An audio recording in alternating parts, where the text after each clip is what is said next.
Olá, pessoal! Animados? Hoje nós vamos fazer a correção da segunda semana de História do PET 2. Vamos lá? O estudo tutorado dessa semana propôs as revoltas e rebeliões que aconteceram no Brasil colonial. Ele explicou para nós ainda que sedição é um ato de rebelião, indisciplina e insubordinação contra a segurança do Estado, enquanto montins é a insurreição, organizada ou não, contra qualquer autoridade civil ou militar instituída, caracterizada por atos explícitos de desobediência, de não cumprimento de deveres, de desordem e geralmente acompanhada de levantes de armas e grande tumulto. Para a primeira atividade, o plano de estudo doutorado em História selecionou um texto sobre motins, sedições e resistência escrava. Vamos fazer a leitura deste texto juntos. As revoltas que eclodiram na América Portuguesa estão, algumas delas, intimamente ligadas às políticas metropolitanas adotadas para a colônia. Outras derivam de interesses específicos dos vassalos de Portugal, como disputa por terras, por territórios de mando, enfrentamento de grandes potentados, reações às políticas das câmeras, entre outros motivos. Para se entender as revoltas, é preciso, primeiro, entender as relações que se estabeleceram entre metrópole e colônia.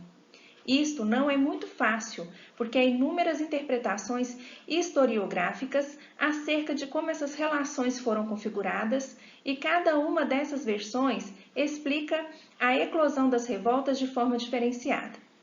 Até algum tempo atrás, acreditava-se que a colônia estava totalmente submetida à metrópole e que não possuía uma vida própria.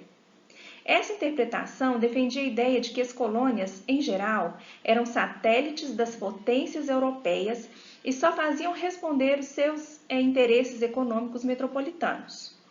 Nessa perspectiva, ficava difícil explicar como e por que as revoltas ocorriam, já que os colonos não possuíam interesses próprios. A crítica a essa visão reducionista mostra que, se havia interesses metropolitanos em jogo, os vassalos de Portugal ou de qualquer outra metrópole também acabavam desenvolvendo interesses próprios, conferindo à colônia uma dinâmica interna, fundada nas relações de poder, de trabalho e na sociabilidade entre as populações coloniais. Essa perspectiva torna bem mais fácil explicar a eclosão das revoltas, tanto aquelas contrárias a determinadas medidas tomadas pelas metrópoles em relação às suas colônias, quanto as que surgiram fruto dos conflitos entre os próprios autores coloniais.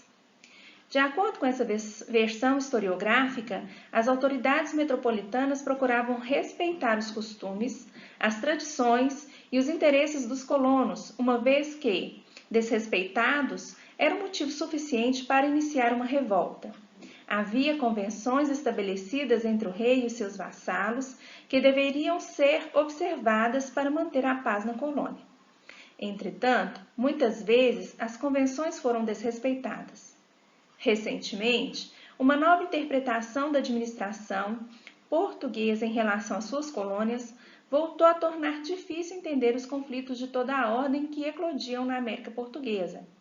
Segundo essa nova interpretação, havia uma interação de interesses entre o soberano português e seus vassalos, interação baseada no que é chamado de economia do dom. A economia do dom fundava-se na troca de favores entre os soberanos e os colonos. O rei concedia mercês e favores aos seus vassalos e, em troca, recebia deles fidelidade incondicional. Como você pode perceber, se havia fidelidade incondicional dos vassalos, dificilmente haveria conflitos contra as determinações metropolitanas. E não foi isso que aconteceu. Muitas vezes, o desrespeito das autoridades metropolitanas aos direitos dos vassalos era motivo da eclosão imediata de revoltas. Outra questão teórico-conceitual importante é a divisão das revoltas ocorridas na América Portuguesa em movimentos de contestação e movimentos de oposição.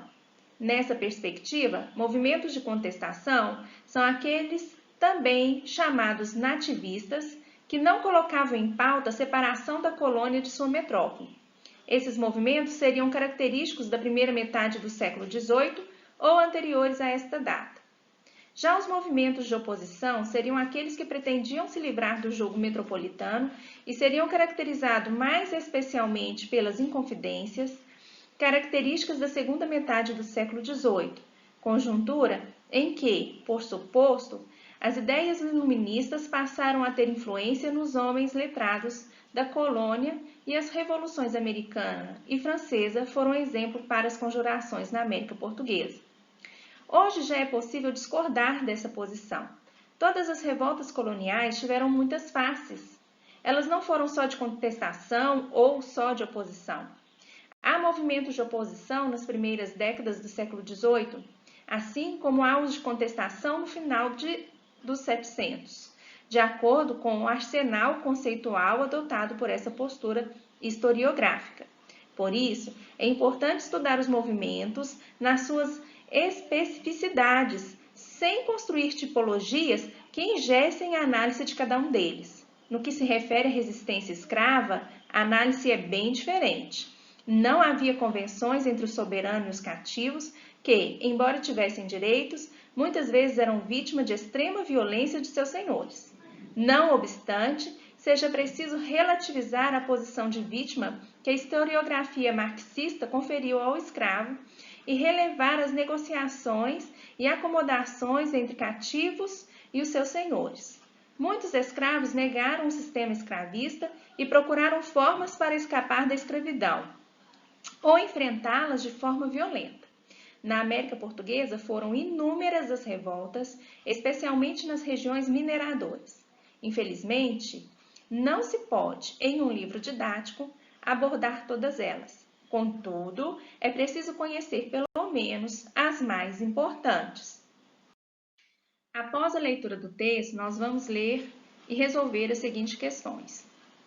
Quais as motivações das revoltas que eclodiram na América Portuguesa? Isso aí está no primeiro parágrafo do texto que nós acabamos de ler, onde ele fala que as revoltas estão ligadas às políticas metropolitanas adotadas para a colônia, então o que Portugal determinava com relação à política para a colônia, e outras derivavam de interesses das pessoas que viviam aqui, né, e que eram vassalos de Portugal, como a disputa por terras, por territórios de mando, enfrentamentos de grandes potentados, reações às políticas das câmaras, entre outros motivos. Nós vamos observar que na atividade 2 e 3, o PET, nesse plano de estudo, ele vai nos exemplificar duas revoltas que eclodiram aqui no Brasil no período da colonização, tá? Antes da metade do século XVIII. O número 2 e o número 3 eu vou responder no próximo slide, mas eu vou ler a pergunta aqui com vocês. Quais são as interpretações historiográficas acerca das relações entre colônia e metrópole? E qual, na sua opinião, dessas interpretações historiográficas explica melhor a eclosão das revoltas na América Portuguesa? Vamos lá? Então, aqui está as apresentações das interpretações historiográficas. Na primeira, a gente vê a crença de que a colônia estava totalmente submetida à metrópole e não possuía vida própria. Então, para o autor desse texto, essa interpretação defendia que as colônias eram satélites das potências europeias e só faziam responder seus interesses. E nessa perspectiva, ficava difícil explicar como e por que as revoltas ocorriam, já que os colonos não possuíam seus interesses próprios. A outra interpretação apresentada pelo texto defendia os interesses metropolitanos em jogo. Então, os vassalos de Portugal acabavam desenvolvendo interesses próprios, conferindo à colônia uma dinâmica interna fundada na relação de poder, de trabalho, de sociabilidade entre as populações coloniais. De acordo com essa versão, as autoridades metropolitanas procuravam respeitar os costumes, as tradições e os interesses dos colonos. E uma vez desrespeitado, era um motivo suficiente para iniciar uma revolta. O texto fala ainda que essa corrente historiográfica, essa perspectiva, ela é mais fácil de explicar a eclosão de revoltas. Então, está aí, em sublinhado, a resposta da questão 3. Essa perspectiva, essa corrente, ela é mais fácil de explicar a eclosão das revoltas. tanto aquelas contrárias a determinações quanto às medidas tomadas pelas metrópoles, quanto em relação às suas colônias, que surgiram fruto dos conflitos entre os próprios autores coloniais. E tem uma interpretação recente que fala que havia uma interação de interesses entre o soberano português e seus vassalos. Essa interação é chamada de economia do dom, que fundava-se na troca de favores entre o soberano e os colonos. O rei concedia favores aos vassalos e, em troca, eles tinham que ter fidelidade incondicional. E o autor fala ainda, se havia fidelidade incondicional, dificilmente haveria conflitos contra determinações metropolitanas, e não foi isso que aconteceu. Bom, pessoal, na atividade 2, nós temos um exemplo de revolta colonial que aconteceu no Brasil no início do século XVIII, que foi a Guerra dos Mascates. A Guerra dos Mascates, gente, ela foi uma revolta entre a própria população nordestina, entre Recife e Olinda, que disputavam o poder político local, tá? Então, vamos ver o que aconteceu lá. Nessa época, os portugueses tinham acabado de expulsar os holandeses do Nordeste. Os holandeses tinham feito reformas em Recife, que passou de um povoado para um grande e importante centro comercial, fazendo com que muitas pessoas se enriquecessem através do comércio, tá? Os comerciantes portugueses de Recife enriqueceram, mas ainda eram chamados pejorativamente de mascates pelos olindenses. Mascate significa mercador ambulante ou vendedor que vai de porta das casas das pessoas para vender seus produtos. Mas os senhores do engenho, mesmo considerando o comércio uma ocupação inferior, eles recorriam a eles quando eles necessitavam de empréstimo, tá? Cientes da sua importância econômica, os comerciantes de Recife passaram a reivindicar junto ao governo de Portugal que Recife deixasse de ser um povoado e se tornasse uma vila, tendo assim autonomia.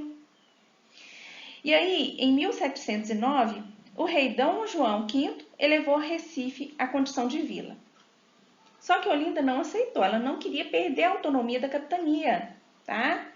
Então, o pessoal de Olinda vai invadir Recife, eles vão tirar o governador, eles vão exigir o perdão de suas dívidas, mas o pessoal de Recife não vai aceitar, vai revidar, dando início ao conflito conhecido como Guerra dos Mascates. No final de 1711, os reficienses venceram a guerra e Recife tornou-se uma vila que futuramente seria a capital de Pernambuco. Então, aqui eu só dei uma pincelada no que vocês já viram nas aulas pela internet. E agora vamos ver o que fala o texto. A Guerra dos Mascates ocorreu em Pernambuco, entre 1710 e 1711. E foi um conflito que envolveu os membros da nobreza açucareira de Olinda e os comerciantes portugueses sediados em Recife. Após a expulsão dos holandeses do Nordeste açucareiro, o desenvolvimento urbano e a importância comercial alcançados por Recife devido à presença flamenga levaram seus moradores a solicitar à coroa sua separação de Olinda e a sua elevação à vila, pedido que foi atendido por Dom João V em 1709. Os oficiais da Câmara de Olinda não concordaram com a decisão real e pressionaram o governador para que não aceitasse.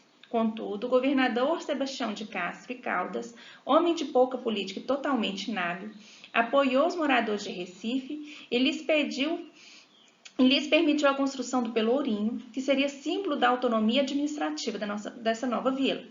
Elevada vila, Recife foi atacada pelos olindenses. O Pelourinho que havia sido levantado na calada da noite com a cobertura do governo foi destruído. E aí a questão pergunta: em que medida essas novas funções dos comerciantes portugueses foram determinantes para a eclosão da Guerra dos Mascates? Gente, os portugueses, eles tinham então o poder econômico, tá? Tanto esses comerciantes portugueses que viviam em Recife, eles faziam um empréstimo ao pessoal de Olinda, mesmo sendo considerados por eles como mascates, tá? Então, a resposta é o seguinte: eles passaram a reivindicar junto ao governo de Portugal que Recife deixasse de ser um povoado tornasse uma vila e tivesse autonomia, separasse de Olinda. Olinda não aceitou, invadiu Recife, destruiu o Pelourinho, e aí Recife vai revidar, dando início ao conflito conhecido como Guerra dos Mascates, ok? A atividade 3 também nos remete a outra revolta que aconteceu durante o Brasil colonial, no início do século XVIII, que foi a Guerra dos Emboabas. Essa guerra ela aconteceu na região das Minas Gerais, de 1707 a 1709, e a disputa ali era a exploração do ouro encontrado pelos bandeirantes paulistas. Tá? Nós vamos ter lideranças importantes aqui, como Manuel Nunes Viana, que defendia os emboabas, e a liderança paulista, o bandeirante Borba Gato. O que aconteceu aqui? Os paulistas encontraram esse território, encontraram ouro no sertão mineiro, e aí a notícia se espalha, e pessoas de várias regiões do país e até mesmo de Portugal vão para o local para também explorar o ouro. Os paulistas, eles não tinham o costume de usar calçados, então eles chamavam todos os não paulistas, aquelas pessoas que vinham, que usavam calçados, de emboabas, que em tupi significa uma ave que tem plumas, né, nas suas patas, tá? Os paulistas vão ser derrotados desse conflito. Depois desse conflito, vai ser criada a capitania de São Paulo e Minas Gerais, vai ser regulamentada a cobrança de 1/5 e os paulistas vão partir para outras regiões do sertão brasileiro a fim de encontrar o ouro e vão encontrar nos futuros estados de Goiás e Mato Grosso. A autora fala que os paulistas se orgulhavam de ter descoberto essas primeiras minas de ouro em meio ao sertão inóspito e, por essa razão, reivindicavam para si o direito de conquista, isto é, a posse e o domínio sobre a região mineradora. Em meio à multidão de forasteiros vindos de todas as partes da América Portuguesa, os paulistas preservaram a identidade de grupo. Falavam língua geral, de origem indígena, tinham práticas culturais mestiças, como a arte de sobrevivência nos matos, vestiam-se de forma estranha, recusando-se a usar calçados e, mais importante, pautavam-se por um código de valores assentando os ideais de bravura e honra.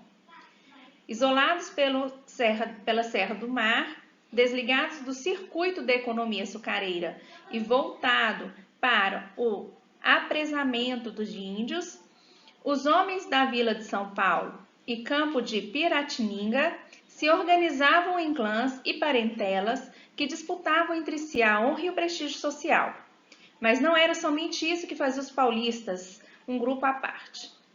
Desde o início do século XVIII, eles encarnavam a mais formidável máquina de guerra da América Portuguesa, acionada nos momentos em que a coroa necessitava de sertanejos experientes nas artes de sobrevivência e na luta no mato. Adeptos das técnicas de guerrilhas aprendidas até com os índios, sabiam como poucos derrotar inimigos insidiosos como quilombos de Palmares e bárbaros das guerras de Açu Grande, levante de índios ocorrido no Nordeste durante a segunda metade do século XVIII. Depois da leitura do texto, então, vamos à correção das atividades no próximo slide. Atividade 1, então, do texto 2, pede para definir o direito de conquista reivindicado pelos paulistas. Então, vamos lá. Os paulistas, então, eles descobriram a jazida de ouro na região, onde hoje é Minas. Portanto, eles foram os primeiros a se estabelecerem no lugar. Por isso, eles se consideravam donos da terra. E eles queriam esse direito de explorar a região. Então, o direito de conquista pode ser definido como a reivindicação da posse e domínio sobre a região mineradora. A gente viu que isso não aconteceu, tá? 2. Apresente os traços definidores de identidade cultural peculiar do paulista. De acordo com o texto, eles falavam a língua geral de origem indígena, tinham práticas culturais mestiças, como a arte de sobrevivência nos matos, tinham uma maneira própria de se vestir e recusavam usar calçados. Pautavam-se por um código de valores, assentados em ideias de bravura e honra. E a terceira e última questão, pergunta em que circunstâncias os paulistas eram requisitados pela coroa. Então, como eles sabiam muito bem sobreviver no mato, e eles tinham o conhecimento de técnicas de guerra indígenas, sempre que a coroa precisava defender seus interesses contra o levante dos próprios indígenas ou de quilombolas, eles solicitavam os paulistas. Tá? Então, eu coloquei aí de forma mais resumida. Então, sempre que a coroa necessitava de sertanejos experientes nas artes de sobrevivência, na luta no mato, para defender seus interesses, como, por exemplo, para deter levantes indígenas ou quilombolas. Bom, pessoal, é isso. Acabamos de fazer a correção da nossa segunda semana. Eu vou deixar no nosso grupo do WhatsApp 2 mapas mentais sobre os movimentos da Guerra dos Emboabas e das Guerras dos Mascates. E se houver dúvida, vocês podem também me conectar pelo grupo. Eu estou à disposição. Um grande abraço e até semana que vem.